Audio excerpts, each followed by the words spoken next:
नरेंद्र मोदी यांच्या वाराणसीमधून थेट प्रियंका गांधी सुद्धा निवडणूक लढणार असल्याच्या चर्चांना आता पूर्णविराम मिळालेला आहे। प्रियंका गांधी वाराणसीमधून निवडणूक लढणार नसल्याचं स्पष्ट झालंय।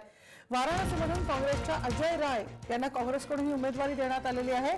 त्यामुळे वाराणसीत पुन्हा एकदा अजय राय यांनाच ही उमेदवारी देऊ केलेली आहे।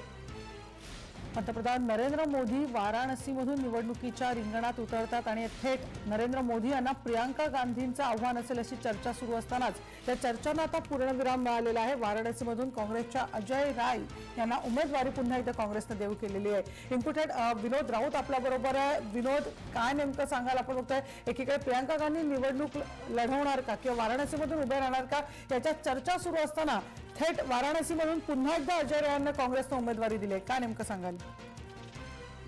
उद्या मनुश्री हे आता स्पष्ट झालं आहे की प्रियंका गांधी जो तुरुपचा एक्का मानला जातो काँग्रेसकडनं, कारण गेल्या काही महिन्यापासून म्हणजे 2 महिन्यापूर्वी त्या पूर्वांचल म्हणजे पूर्व उत्तर प्रदेशच्या प्रभारी झाल्या होत्या।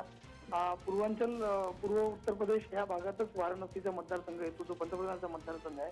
त्यामुळे असे स्पेक्युलेशन होते, असं मानलं जात होतं की प्रियंका गांधी या नरेंद्र मोदी यांच्या विरुद्ध उभे राहू शकतात, त्यांना चॅलेंज करू शकतात। गेल्या काही दिवसामध्ये रॉबर्ट वाड्रा जे प्रियंका गांधी यांचे पती आहेत, त्यांनी सुद्धा असे संकेत दिले होते। प्रियंका गांधी यांनी सुद्धा पत्रकारांना उत्तर देताना म्हटलं होतं की जर राहुल गांधी यांनी सांगितलं तर मी नक्कीच नरेंद्र मोदी यांच्या विरुद्ध निवडणूक लढवणार आहे।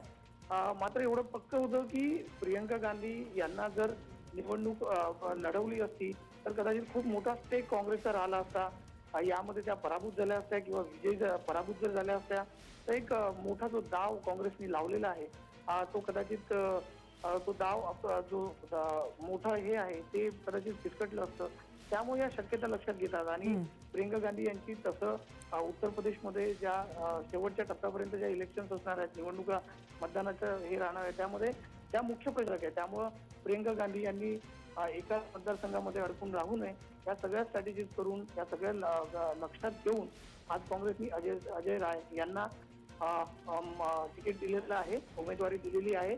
आणि आता एवढं स्पष्ट आहे की प्रियंका गांधी विरुद्ध नरेंद्र मोदी हा संघर्ष आता होणार नाही, दिसणार नाही। निश्चित विनोद, आपण होतं काही दिवसापासून चर्चा सुरू होता की वाराणसीमधून थेट नरेंद्र मोदींना प्रियंका गांधी यांचं आव्हान असेल, मात्र अखेर पूर्ण विराम मिळालेला आहे। अजय राय यांना उमेदवारी देऊ केलेली आहे, त्यामुळे तितकीशी चुरशीची ही लढत होणार नाही आता जवळजवळ स्पष्ट झालेलं आहे। काय नेमकं सांगाल?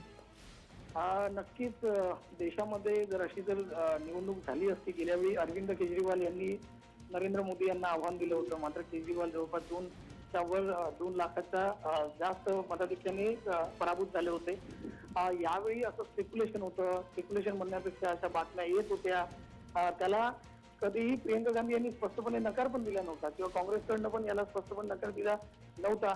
मात्र हा काँग्रेसच्या एका मोठ्या स्ट्रॅटेजीचा भाग होता की शेवटपर्यंत नरेंद्र मोदी किंवा भाजपला दुगदुगत ठेवणे किंवा त्यांना थ्रेट देणे असं एक स्ट्रॅटेजीचा भाग होता। मात्र प्रियंका गांधी ह्या उत्तर प्रदेशच्या स्टार कॅम्पेनर आहे काँग्रेसच्या। उत्तर प्रदेश मध्ये त्यांनी आता लक्ष कॉन्सन्ट्रेट केलंय, त्यांचं लक्ष आहे त्या उत्तर प्रदेशमध्ये फिरतायत, कॅम्पेन करतायत।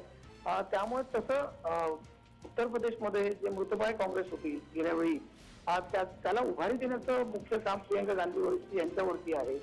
त्यामुळं वाराणसी मतदारसंघामध्ये जर त्या उमेदवारी त्यांची जाहीर झाली असती तर त्यांना वाराणसीमध्ये अडकून राहावं लागलं असतं आणि संबंध काँग्रेसची जी प्रचार यंत्रणा आहे उत्तर प्रदेशची, जी आता फ्रीली होत आहे, सगळीकडे चालती आहे, ती प्रचार यंत्रणा सुद्धा एका मतदारसंघावरती स्थिर झाली असती। या सगळ्या शक्यतेचा विचार करून शेवटपर्यंत जरी त्यांनी या प्रश्नाचं स्पष्ट उत्तर देण्यास नकार दिला, मात्र आता हे स्पष्ट केलंय काँग्रेसने की प्रियंका गांधी या वाराणसीमधून लढणार नाही। काँग्रेसने दुसराच उमेदवार दिलेला आहे। धन्यवाद विनोद, सगळ्या माहितीबद्दल। अखेर प्रियंका गांधी वाराणसीमधून निवडणूक लढवणार नसल्याचं स्पष्ट झालेलं आहे। वाराणसीमध्ये पुन्हा एकदा काँग्रेसनं अजय राय यांना ही उमेदवारी देऊ केलेली आहे।